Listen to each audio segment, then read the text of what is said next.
Hello, folks. Kyle here. Dark 30 Outdoors. We never get tired of that, do we? welcome in, everybody. Welcome in, everybody. I'll give it a few minutes for folks to show up and get settled in and say their hellos and all that fun stuff. Man, I feel pretty good. I got my dinner 8 tonight before the live, so I am in good shape. I don't know if that's I play with that, but I got my Living MN Outdoors t-shirt on tonight. Big Al's in the house. You're in the right one. We like that. Folks, see Alan Coheiser, that's my father. So I'm glad he was able to pop in here and say hello. That's fantastic. 2 thumbs up for that, Dad. 2 thumbs up for that. Yeah, Geo Bushcraft, welcome in. You're going to get your yak out of storage this weekend and getting the itch to go fishing on it. You bet. I'm going to go over a lot to do with kayaking, and not just kayaking, but also paddlecraft. So this can apply to kayaks, both sit inside kayaks and sit on top kayaks. This can apply to canoes. This can apply to the paddle boards. Those have been the latest craze. I'm sure a lot of you people have seen the people out there on the paddle board. So basically, any kind of a paddle craft, the basics that I'm going to go over, it's going to cover any of those. When I say kayaks, I'm really referring to any paddle craft. Small Water Charters is in the house. Welcome in, John and Lindia. I was watching your video earlier, and man, you guys were slaying some pigs. Those must be some hungry post-spawn bass, because yeah, they were chomping for you, weren't they?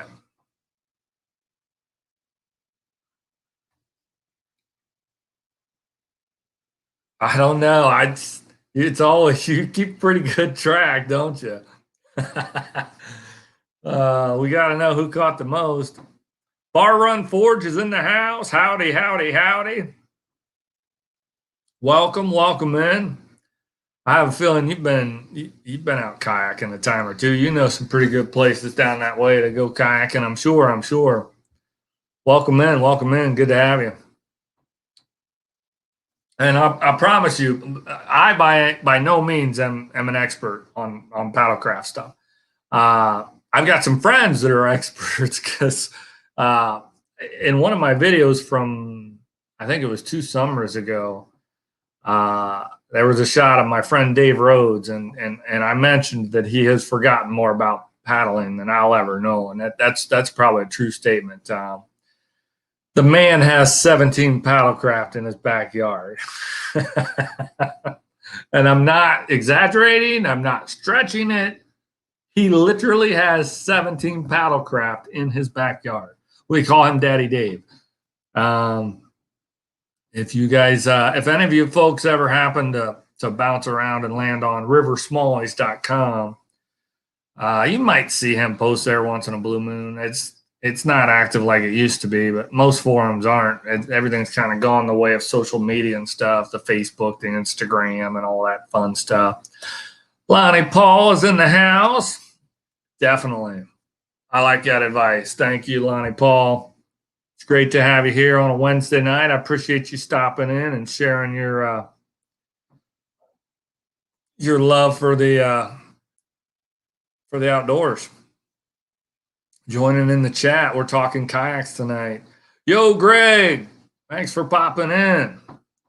I hope you all will share your knowledge, because I was just trying to say that I am not a subject matter expert when it comes to paddlecraft stuff, but I do have experience on it. As people are rolling in here, we got the beast in the house. 2 thumbs up. I like it. Yeah, the Great Miami River is a heck of a fishery, man. You guys if anyone's in Southwest Ohio and you're not taking advantage of that flow, you really need to. It's loaded with big smallies. It's got a bunch of saugeye. It'll even give you the random northern pike, I believe. So yeah, that's a tremendous flow to get a kayak out on, or any paddlecraft really. But no, I'm not an expert. I've got some experience. I want to say I started with a canoe probably about 17 or 18 years ago. And I graduated to a sit inside kayak, and I have my most recent kayak that I picked up 3.5 years now, 4 years ago. It's a sit on top kayak, and it might be my last paddlecraft. I just really enjoy it. It's super stable. It's easy, real easy getting in and out. It's light enough that I can car top it and get it up and get it down and do all those things. And it's nimble. It's just nimble enough that it does well in the creeks and the rivers. And then it also it doesn't do too bad on flat water. That's the funny thing is people that like to use paddlecraft, they're often looking for the perfect craft, right? The perfect boat. They want one that will do flat water, right? So it's going to have the tracking, and it's going to go straight when you paddle it, and it's going to cover water with each stroke. And then, but they also want it to, well, I might put it on the creek, Big Darby Creek is one of my favorite places to go. Well, you need something a little smaller, nimbler, get into those tight spaces. And the tracking boats, they're not great for that. So it's tough to get a paddlecraft to do everything that you want it to do, to be stable, to track, and then also to be nimble in those tight quarters. We got a few more folks joining in. We got Bucktails Outdoors. Don, it's great to have you here. Always enjoy seeing you pop in on a Wednesday evening. Say hello. We got Daddy Duck 365. He's finishing his dinner. I'm gonna highlight that one. I was gonna play with StreamYard a little bit earlier today, and I just didn't have the time. I've been busy and stuff. Yeah, those native slayers are nice. You've got one with the pedal drive. That's sweet. That's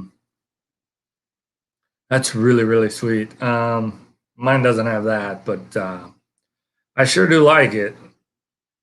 I think that's funny you mentioned that, Bar Run Forge. The very first time I ever fished out of an actual kayak, it was an Old Town Otter.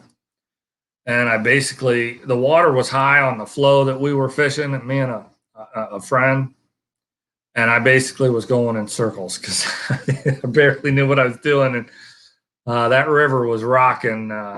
It was rocking. I don't know. We didn't have to paddle to cover water, to cover distance. The flow pushed us along so well that, I mean, if you saw a spot that you wanted to pitch your bait to for fishing, if you missed it, tough breaks. You weren't going to be able to cast to that spot. No, it was over. You were well past it by the time you made one cast and one retrieve. We were rocking along pretty good that day. A buddy of mine, he had a lot more experience fishing out of a kayak and in those conditions, and he did really well. I think he caught like 12 or 13 bass that day, and we only covered like 3.5 miles, so it was a kind of a quick float. I think we did it in 2 hours without even trying. 2.5 maybe, but and I think I caught 2. I was mostly just trying to figure the kayak out and stop it from going in circles. Not a fan. It doesn't like the fast water. Yeah, like the riffles and stuff. M&K Outdoors is here. Mike, good to have you. Welcome in. Talking kayak fishing. So yeah, that old town otter. They're a fun little kayak. Fun to paddle, and they're definitely nimble. I tell you that. You could put that on a puddle jumper, a pond, or a little ditch that you could jump across. I mean, that's how nimble those things are. Don, you're going to get a muskie from a kayak? I'll highlight that one. Absolutely. You're speaking my language there if you're going to target muskies. And from a kayak, that can be quite the adventure. I have not caught a muskie from my kayak, but I have caught two. I've caught two from my canoe. One was on an inland lake here in Ohio, the Allen Creek Reservoir, and then the other one was the New River in Virginia. So that was pretty exciting.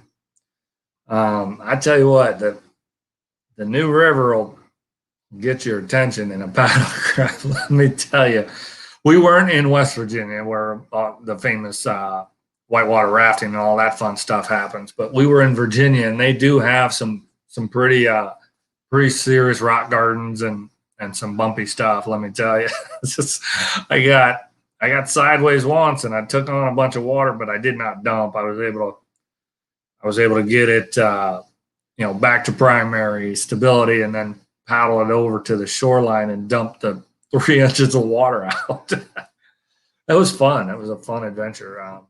That was my first time fishing the New River. We were down just outside of Blacksburg, Virginia.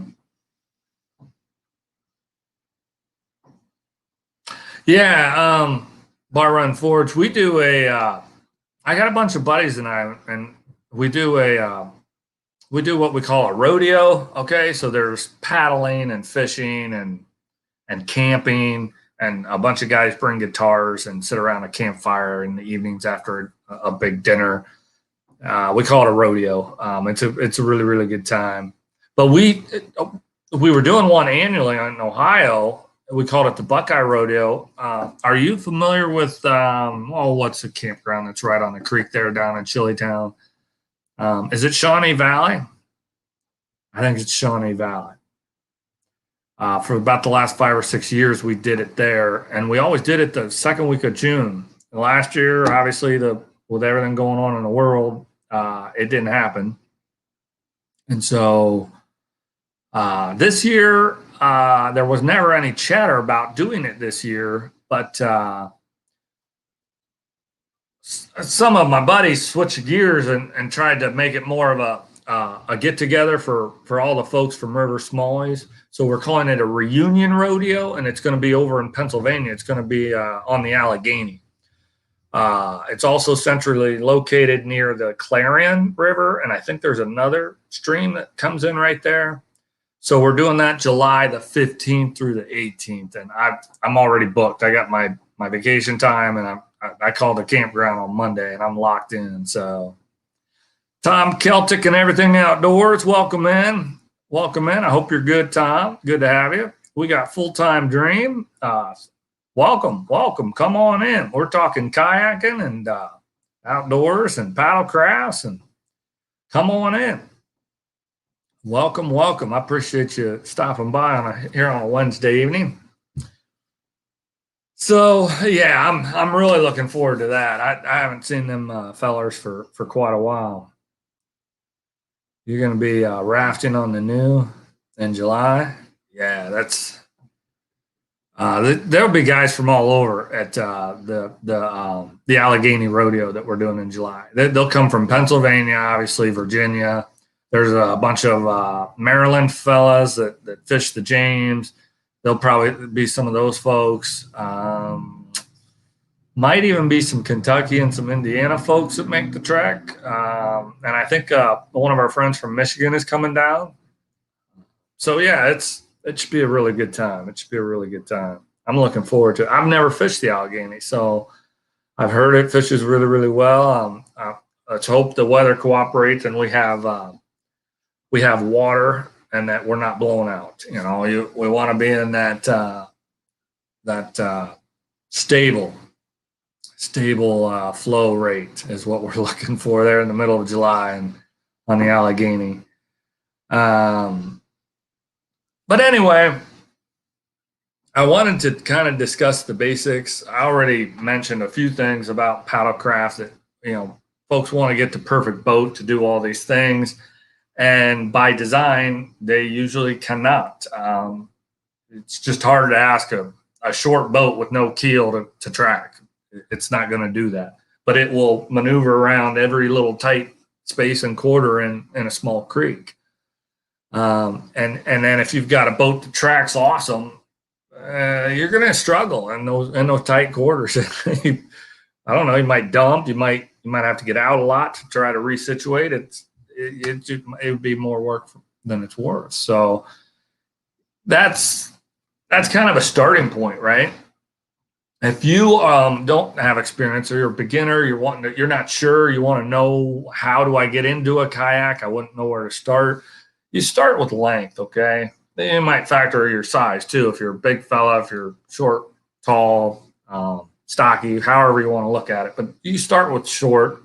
You start with length. Do you want a short boat? Do you want a length boat? Well, are you going to spend more of your time on flat water? Or are you going to spend more of your time on the bumpy water, on small creeks, and do those things?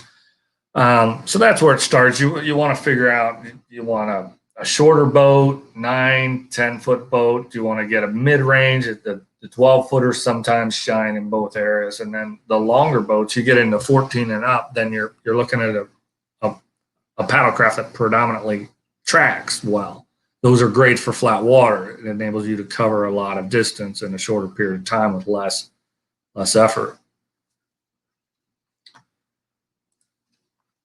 Full-Time Dream says, we have 3 kayaks. We are in Western New York and spend a lot of paddle time above the dam. Yeah, absolutely. That's fantastic. That's fantastic. Hey, Bar Run Forge, I appreciate you stopping in. Thanks for coming, and hope you have a great evening. So length is where you're going to start, and then, are you going to get a canoe? Are you going to get a sit inside kayak? Are you going to get a sit on top kayak? My strongest recommendation for why someone would choose a sit inside kayak over some of the other options is that they are very easy to paddle and to control. And they're also a pretty good option when there's cooler weather. Now, I don't really advocate for dangerous paddling in dangerous conditions. I vow that paddling is a wet water sport. I look at, I'm going to get wet whenever I'm kayaking, whether it's dripping off the paddle or stepping in and out, or you could tip, or, I've got a dry bag, and I've had some conditions where I was kayaking and it was chilly, and I did have to change. And, if I wasn't prepared, it could have been very unpleasant at the very least. So I use those precautions, but I look at kayaking and paddling as a wet wet water sport, which sounds a little bit redundant. Water is wet, but you're going to get wet. That's bottom line. That's my take on it. Now, I guess people go all the time and they don't. There are people that fish kayak in the ocean. There are people that kayak, they go way out, miles out, and then Lake Erie, and maybe they never get wet. I don't know, but I treat it as I'm going to get wet. So I tend to steer clear of the really cold conditions and very, very dangerous water conditions. I'll do cool water, but anything that's about 50 and under, I don't want no part of it. I just don't want no part of it. But sit inside kayak is, if it's cooler out, then those can keep you just a little bit warmer, maybe keep some of that wind off of you. Sit inside kayaks tend to be stable and much, much, much easier to get in and out of. It's why I have one. Mine's a 10-footer. It manages in tight quarters really, really well. And it's easy to car top. I can throw it up there and pull it down with very little trouble.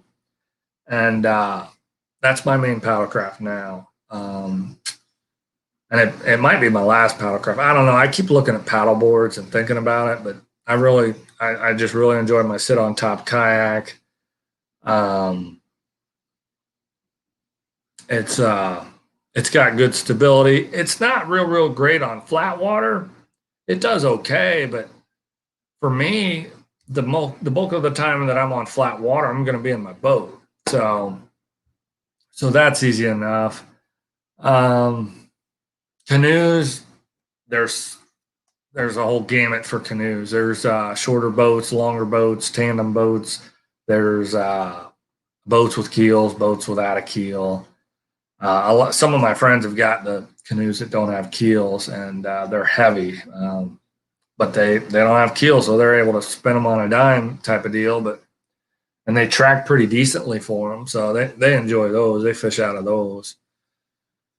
And paddlecraft, you'd be surprised how stable paddlecraft can be. I've got some friends that actually fish on flowing water out of a paddleboard, an actual paddleboard. They'll take a big cooler and strap it to it, and they'll sit on that if they're going to sit on it. But a lot of times they're standing up and casting, and it's kind of a neat deal.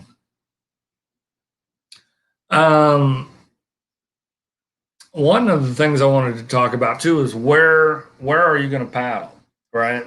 You can paddle on a pond, you can paddle on a lake or a reservoir. People go out and they kayak out on the ocean. It seems a little bit foreign to me, but people do it.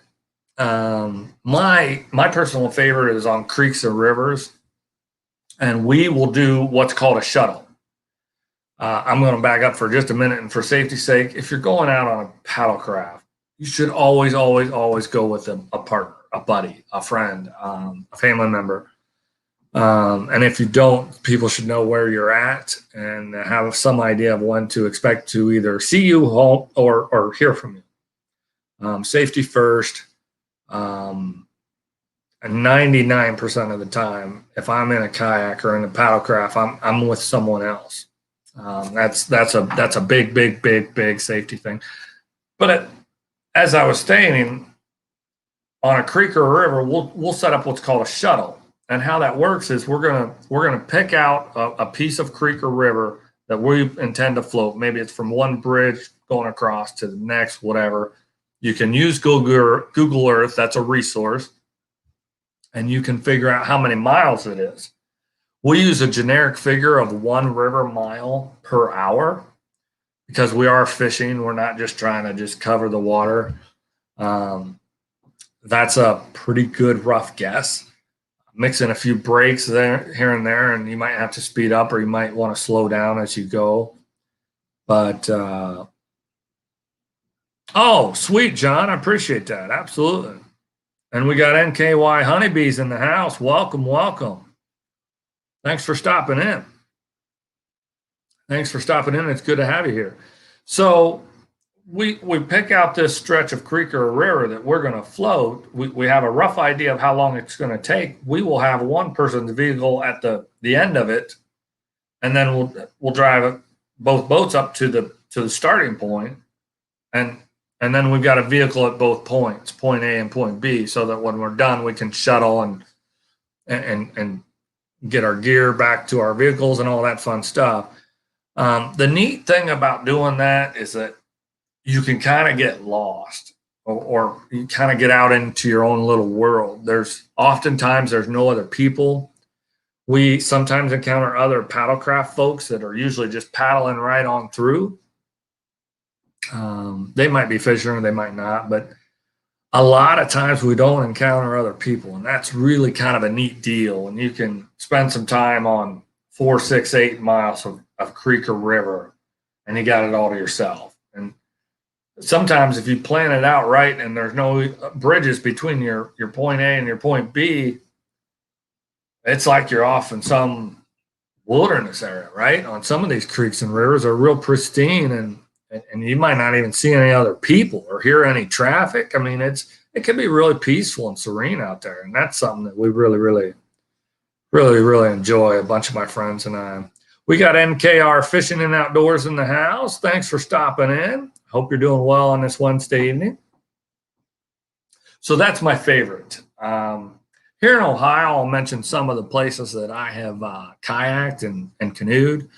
I refer to my home flow. If you ever hear me say the home flow, that's actually Kayaking River. That flows mostly through Knox County. It's beautiful, absolutely beautiful. Tons of rock and sandstone, limestone. It's got some deep holes, but it doesn't get crazy deep. There's one section that it gets to either class 2 or class 3 rapids. They call it the factory rapids. It's not very, very long. And the water has to be pretty high for it to be bumpy like that. A lot of times, if it's low water, you got to kind of try to snake through and drag your boat or whatever. But that's a fantastic river. I absolutely love it. It's very picturesque, especially the lower stretches of it. You get into some big boulders.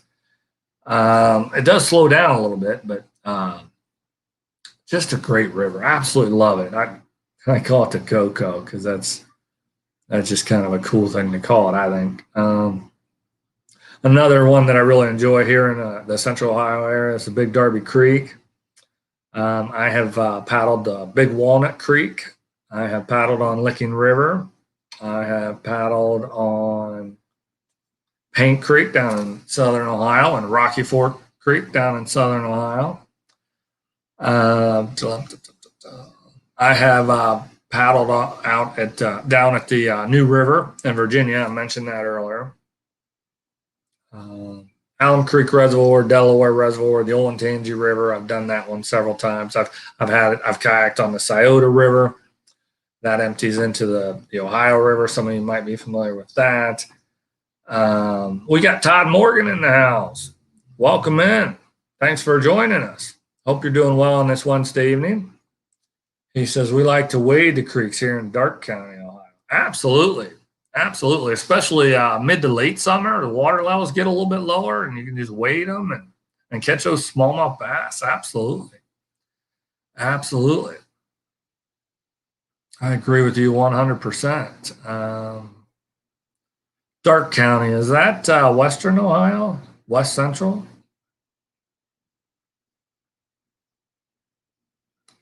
I'm just guessing at that. Just guessing at that.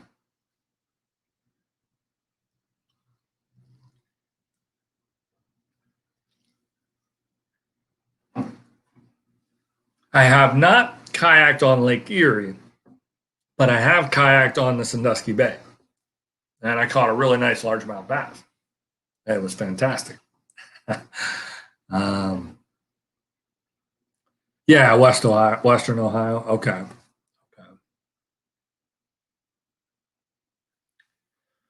So I don't know. I've explored some places. And Tippecanoe Creek in Indiana. I kayaked on that as well. Yeah, that's what I was thinking. West Central Ohio, or kind of the central part of Western Ohio. I don't know. Yeah, that's what kind of what I was thinking. Are you near Indian Lake? Um, that's some good fishing there, boy.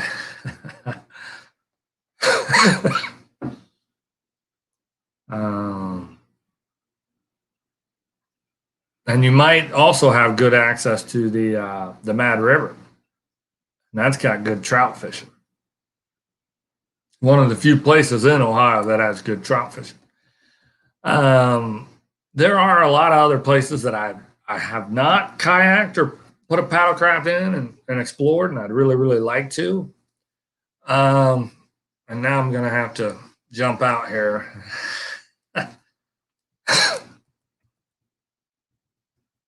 A little beaver.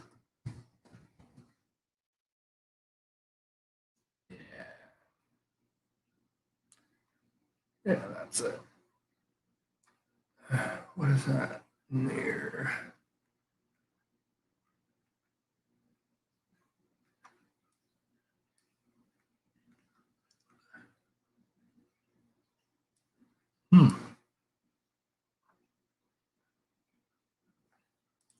Okay, my apologies. Yeah, one of the places that I really, really like to explore and to kayak is the Little Beaver Creek, and that's in Columbiana County, over near the Pennsylvania border. It might be the West Virginia border, but it's very, very eastern Ohio. I'd love to kayak on Little Beaver Creek, and it's a pretty good haul for me. I think it's 2.5 hours, so I'd have to just plan it just right. I'd have to have the right flow, and probably have to hit that. Definitely have to hit that with a buddy or two. I've always wanted to float the Allegheny, and I'm going to get to do that this July, so I'm super excited about that. Um, what else? I've never kayaked. I've kayaked the New River, but I've never done it in West Virginia. I think it. I'd like to say that I've done that. I'd obviously pick a more tame stretch or piece. I'm not going whitewater kayaking with the boat that I have. But it'd be neat to say that I kayaked in West Virginia on the New River. Some more exotic places, the Devil's River in Texas. If you saw my bucket list outdoors destinations live, you heard me talking about the Devil's River in Texas. It's so pristine. There's nothing out there. It is true wilderness area. In fact, so much so that the park officials, when you set up a float there, like they make sure you've got the gear that you're going to take your waste out with you. You're not to dig a hole out there and leave your waste in that pristine wilderness. No, you're packing that out with you. It's a gorgeous, gorgeous river. We got Sunfish Assassin in the house. Welcome in. Welcome in. Good to see you. I hope you're doing well on this Wednesday evening. You use a 10-pound kettlebell for an anchor. Wow. I use a 2-pound dumbbell.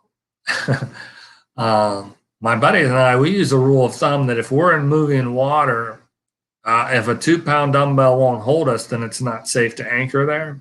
So, and in flat water, I've never had an experience where I needed something more than 2-pound dumbbell. But I don't know, different boats and different size folks. I don't know. But yeah, 10-pound kettlebell. Whew. Lugging that around in my kayak. I don't know, man.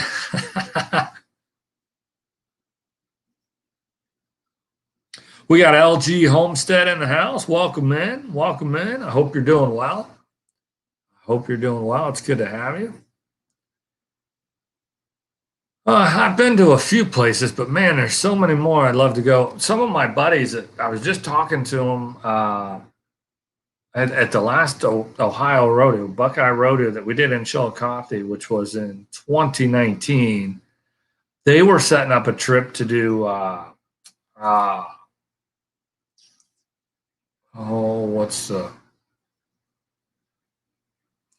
can't think of the name of that river.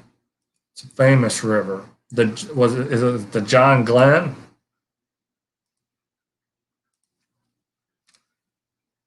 That doesn't sound right.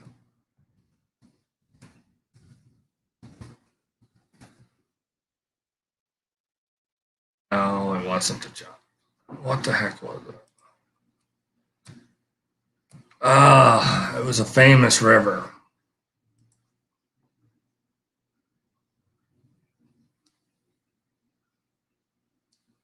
Deer spaghetti. That sounds fantastic, Matt. Oh well, yeah. I guess if your anchor was free, I like it.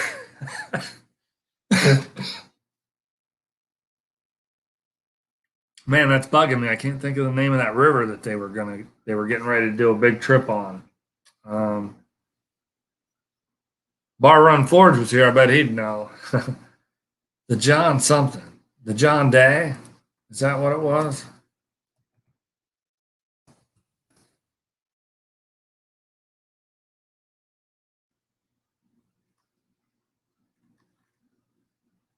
Huh. That might have been it. Yeah, up in the northwest. I think that's Washington.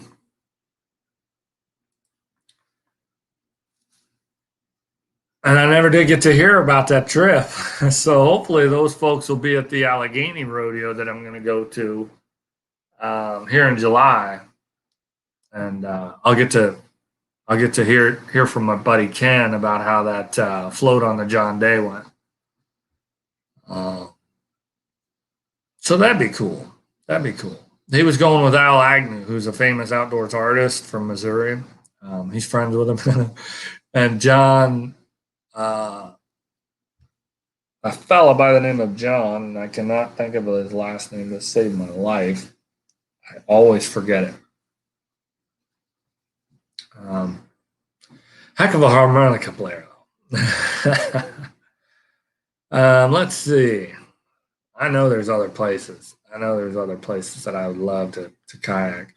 You know, it'd be neat to get down to Missouri and some of those rivers in the area of the Lake of the Ozarks. I know they've got really good smallmouth fishing there. That'd be a great destination to go to kayak and fish. For flat water, I'd want more of a boat designed for flat water, but it'd be neat to kayak on Dale Hollow, I think. Okay. Working on your pizza, huh? Okay. Yeah, it'd be neat to spend uh maybe a week down on Dale Hollow, camping and kayaking and catching some of the big smallies in there. And I think they've got stripers in there now. Stripers or wipers. They got something that's big and fun to catch.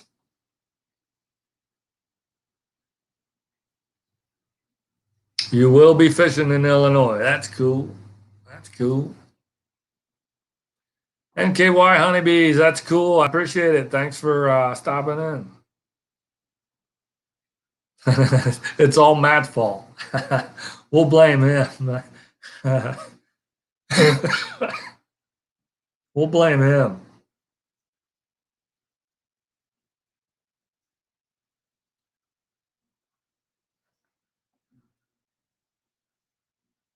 What about you guys have experience with canoes and kayaks?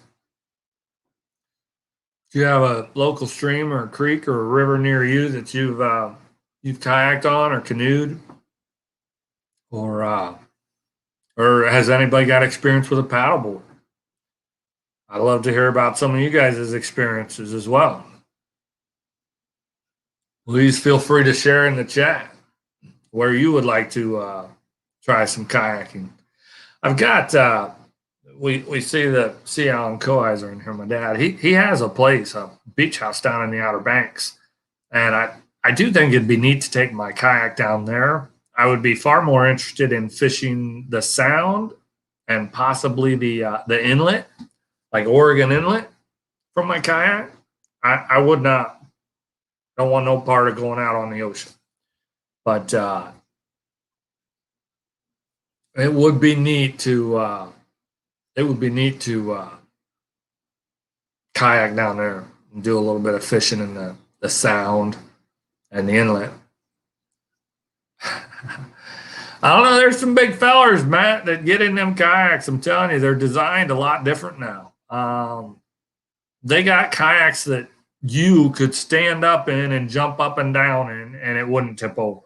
I'm telling you. The design of kayaks is a lot different. It's not now. If we go back 30 years ago, that's what kayaks were, and I'm going to tell you right now.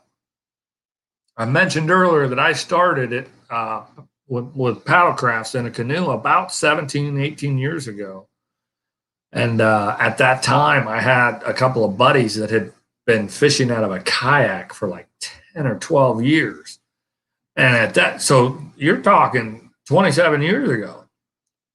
They didn't make kayaks for fishing back then. They made kayaks for kayaking. So they were kind of tippy and skinny, and they had to be, watching their P's and Q's when they got into kayaks 27 years ago and trying to cast and set the hook and handle a fish and those little skinny tippy things. Yeah, those guys, they had to work for it, man. They had to work for it, for sure. For sure. Yes, it is. That is a 33 gallon, I think, 33 gallon hex tank. I've just got boring fishing that. That you'd see in any other aquarium. Why can't I find that? I wanted to take that down. There it is. Yeah, just some ordinary tropical fishes, tetras and an angelfish and a rainbow shark. But that is just one of 9 tanks. I've got I've got 9 fish tanks. I just recently added a rather large fish tank. It's 125 gallons, so it's 6 feet long, and that is a community tank of Lake Tanganyika African cichlids. In my living room, which is right out that way, I've got 7 other tanks that I am breeding African cichlids in. I've gotten a few to breed. I've gotten 3 different species now to breed for them. So that's cool. It's fun. It's interesting. But yeah, of all my fish tanks, this is probably the most boring. um, yeah, cichlids are fun. They can be jerks because they'll tear into each other and stuff. They can be pretty aggressive at times, but sunfish assassin has 1 male redbreast. Okay. Yeah, those are pretty fish. Those are pretty fish.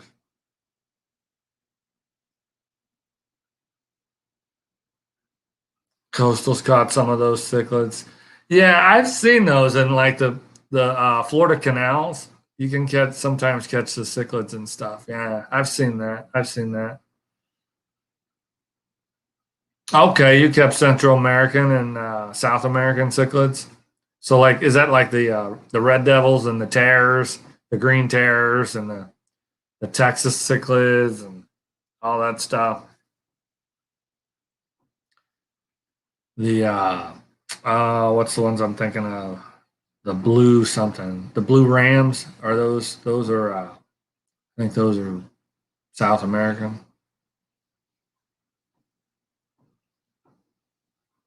But yeah, I mentioned resources earlier. I don't even know what resource I threw out there, but when it comes to a lot of people would say, well, I don't know if I can kayak on my local river. I don't know if it's too low, if the water's too low, or if the water's too high. I don't want to drive 30 or 40 minutes to there to see that. And I really wish I knew how these buttons work so I could show some of these resources. But um,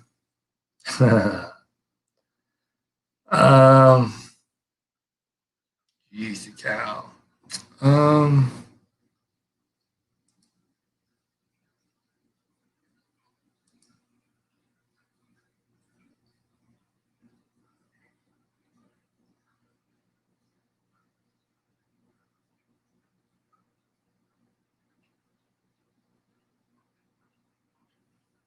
hmm.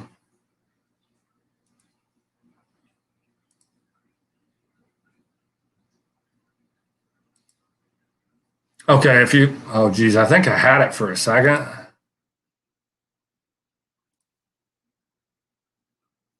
Can you all see that? I don't know. I don't know if that's working or not. Um,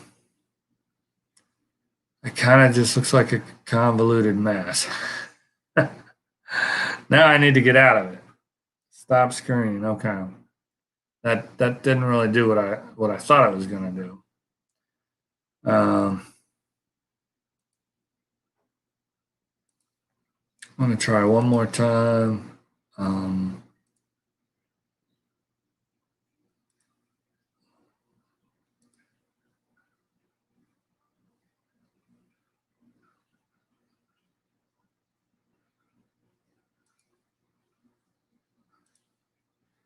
No, that's not what I wanted to do either.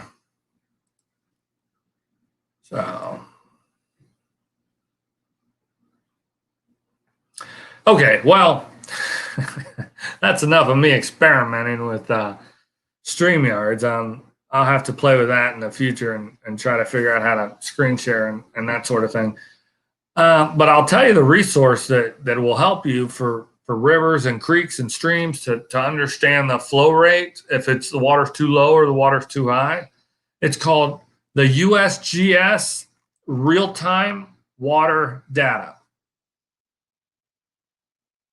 If you just Google, I mean, I'll put a link in the description of this live when I'm done for that resource. It's a tremendous resource. Anyone that's interested in kayaking, canoeing on creeks and rivers should be familiar with the USGS. But simple enough, I've done it probably 1,000 times. If you Google USGS real-time water data, when you go to that website, which would be the first or the second thing that comes up, you click on it, it's going to show you a map of the United States. And it's got all these little dots. So you have to understand geography and figure out where your state is. And if you click, it'll highlight your state. So for me, I'm in Ohio. I would click on Ohio, and then Ohio will be enlarged. And then I understand I'm in Central Ohio, so I can kind of pinpoint where Central Ohio is on the map. And then I would click. There's these little dots for each individual river. And so, again, the tighter in you get to it, then you can determine which river to click on. When you click on, once you identify your river in this resource, this website, the USGS, United States Geological Survey, once you have correctly and properly identified your flow,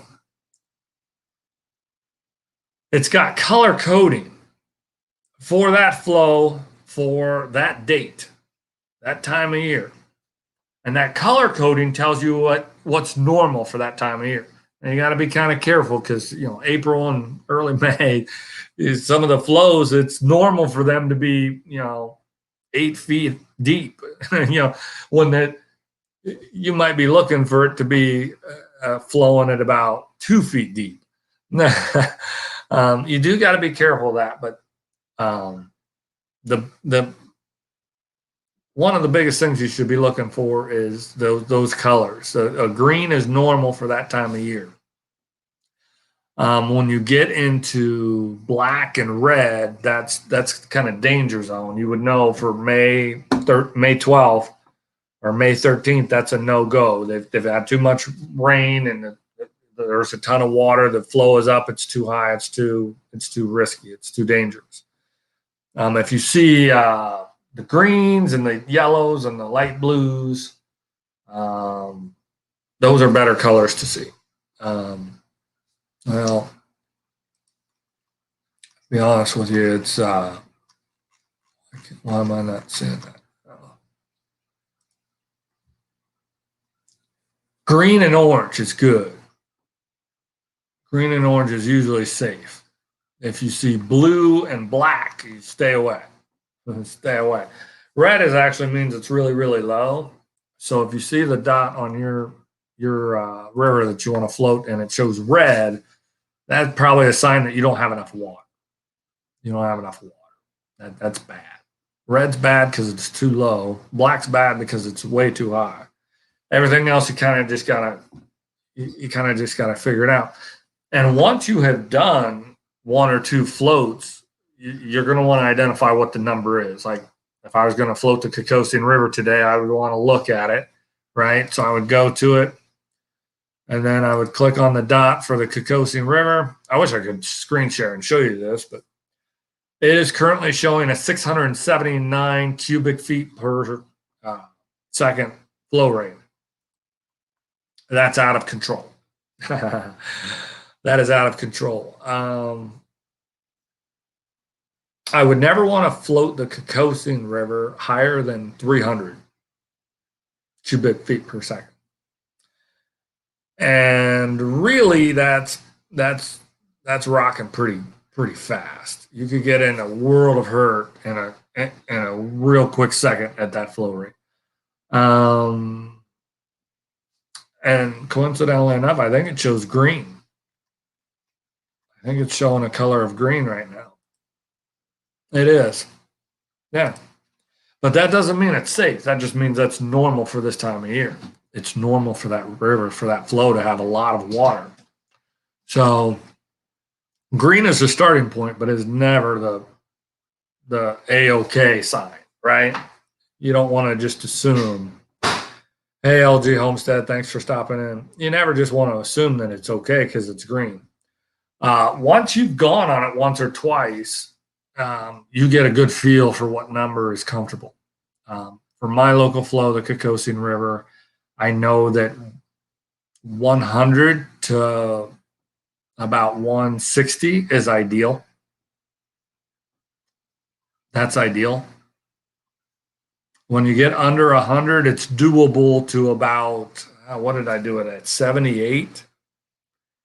And I would not want to float it, not one step below 78. So that was skinny water to skate through. But about 100, ideal flow rate is about 100 to 160. I was on it at 200, and it was spinning me in circles. We were rocking pretty good, but it was doable. It was manageable. We never felt like it was dangerous or anything. So,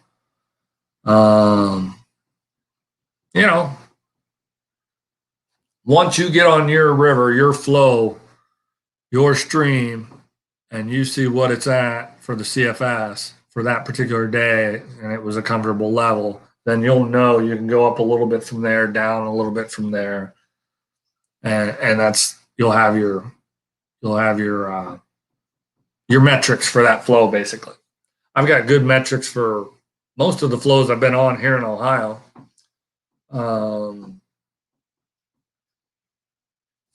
So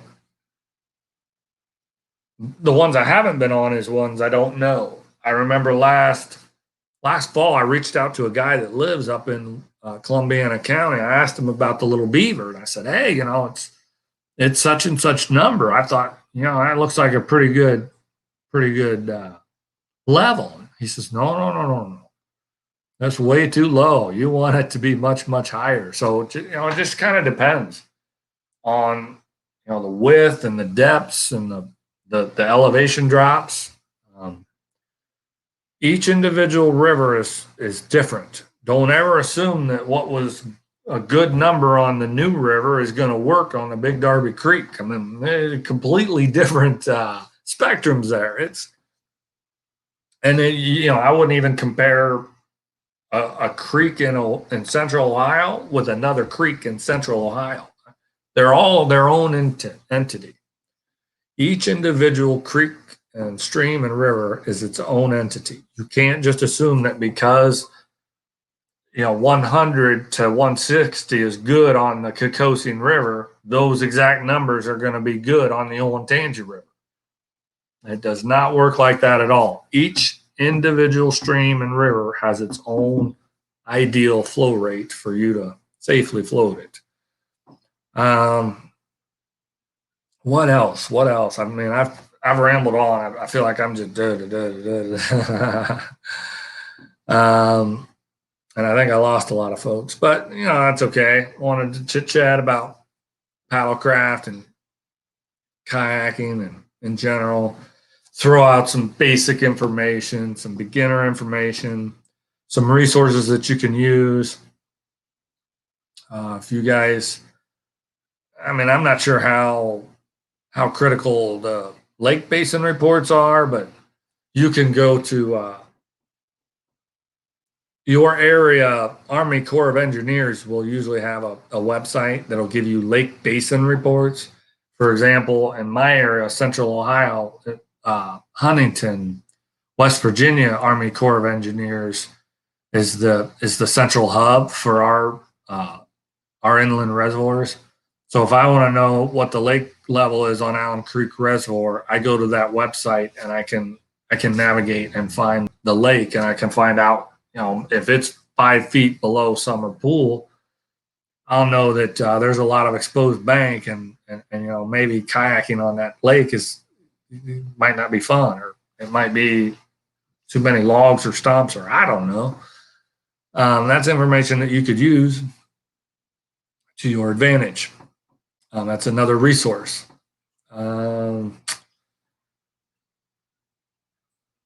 I talked a little bit about how to choose a kayak or a canoe. We got Railroader Outdoors and More is in the house. Welcome in, Scott. Good to have you here.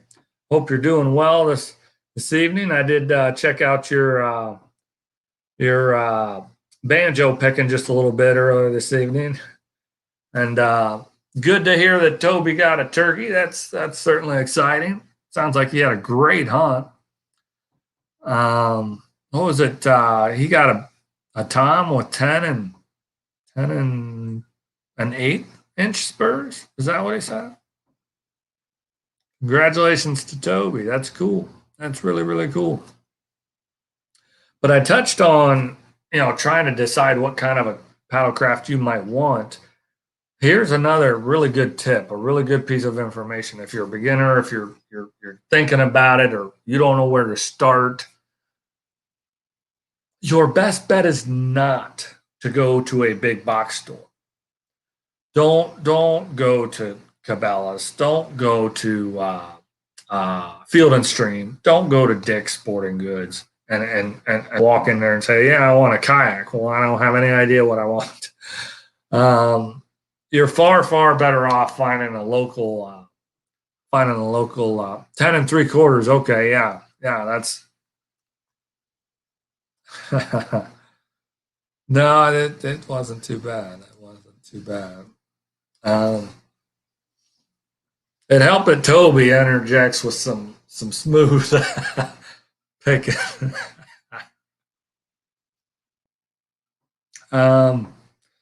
You're far better off going to a small specialized shop, a paddlecraft shop, where that's what they do. They're the experts. They're the subject matter experts, and they are going to give you 100% rock solid advice. They're going to ask you what's important to you, what stability, or they're going to ask you, are you going to use this on lakes and ponds and flat water, or are you going to you need a more nimble boat, a shorter boat? They're going to help you pinpoint what your needs are, and they're going to get you in a paddlecraft, a kayak that makes sense for you. They're not going to just say, "Oh, well, here's the biggest and best and most expensive kayak. You should get this one." They're not going to do that, because that's not conducive to their business model. People that get into a kayak that they don't like, they're not going to enjoy it. And if they don't enjoy it, then they're not going to want to do it more. And if they're not going to want to do it more, they're not going to come back 3-4 years later and buy another kayak. So they're going to work really hard to make sure you get exactly what you need or what you would enjoy. A big box store, they're just going to say, "Well, what's your budget?" Oh, well, this is a good one for that budget. This is a good kayak. A lot of people like this kayak. A lot of people probably hate that kayak. In some cases, it's easier to buy the wrong kayak than the right, the most appropriate kayak. So that's something to be mindful of.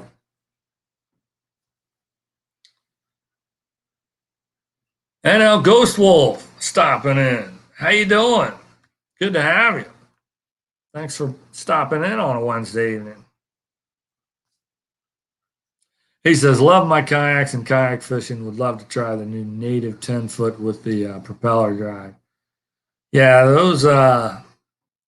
those bigger, broader boats that have the pedal drives and the trolling motors have become really popular lately.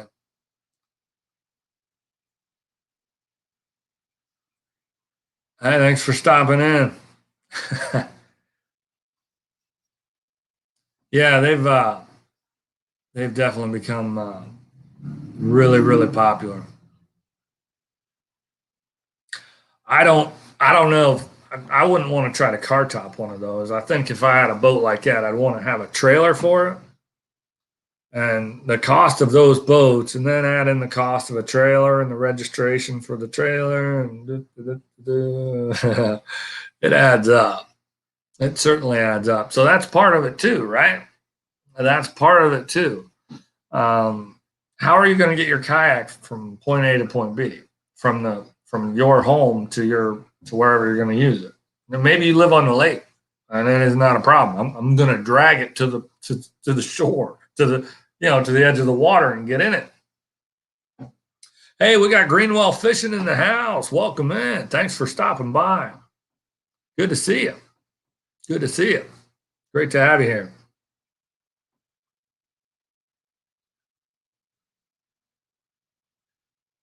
Yeah, Greg Blanchard. Yeah, it's his thing. That's what he does all the time. Absolutely. Yeah, I mean, and I mentioned earlier, I'm not really the expert on it, but I have a lot of experience. So I've provided a ton of like basic information and some resources that are good, really, really good resources. Um, Yours is 80 pounds. I've got a Perception Pescador Pro 10 or 100 or whatever they call it. It's a 10 footer. And I don't think it weighs 80 pounds. It's a 10-foot sit on top, and it probably weighs bare bones, I think 67. I think 67. So I can throw it on the top of my SUV pretty easily, and then get it down pretty easily too on my own. So that's kind of nice. Mine was the Perception Pescador Pro 10 footer. At the time that I got it, it was one of the more affordable sit on top kayaks that came with one of those elevated lawn style seats. So it's super, super comfortable, relatively stable, especially sitting down. I don't think I've ever had a problem sitting down with the stability. Standing up's a little, but I can still do it sometimes. It would be tenfold easier if I had something that would help me up and down. That's my biggest challenge for standing. But like I said, it's light enough I can throw it on top of my SUV, no problem, and take it down on my own, no problem. 45 pounds is a really light kayak. Oh, that's the sit-in. Yeah, my sit-in, it's probably pretty close to what my sit-in is. It might be 39. I've got an older Dagger Blackwater 10.5. That's my sit-in side kayak, but the bottom where the joist for the seat connect to the bottom of the boat, they have cracked the through the hull, and I've patched it 2 or 3 times. But in a stream, you are inevitably going to encounter gravel bars, sand and gravel bars, and those just kind of scratch at the patch job to where I get about 3 or 4 floats, and then the patches start to leak on me. So I've pretty much retired my sit inside kayak to a flat water boat, and it's mostly just used by my daughter at this point. So, although she did have it on the Big Walnut Creek last fall, it seemed to do just fine. Of course, she weighs a lot less than me too.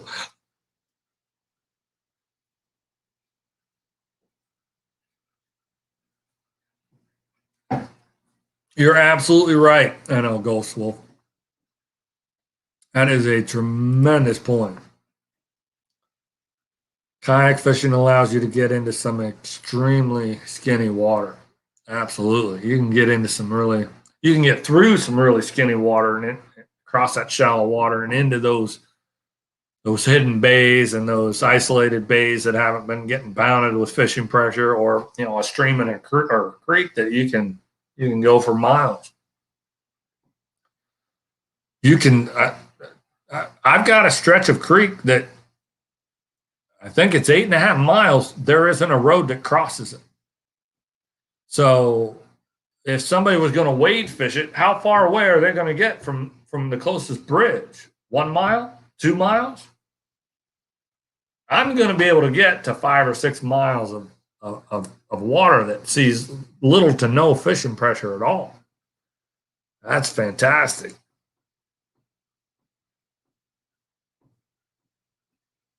You're exactly right. That's exactly right. Can get you into the holes where big boats can't get to. You're absolutely right. That's one of the advantages to a paddlecraft.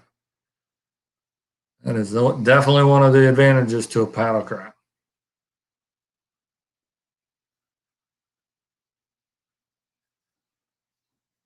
Yeah, less pressured fish. Absolutely. Absolutely. Well, I'm past the 9 o'clock hour. I've rambled on quite long enough about paddlecraft and kayaking and canoeing and even uh, paddleboards. I don't have direct experience on a paddleboard, but I've got some friends that have them, and I've seen it, and it's pretty neat. Um, but I certainly thank you guys for joining me. It's been great. It's maybe been a little bit too much of me rambling on. Maybe next week I'll bring someone up on panel and get a little bit more back and forth going. But thank you. Thanks as always for watching. Have a great night.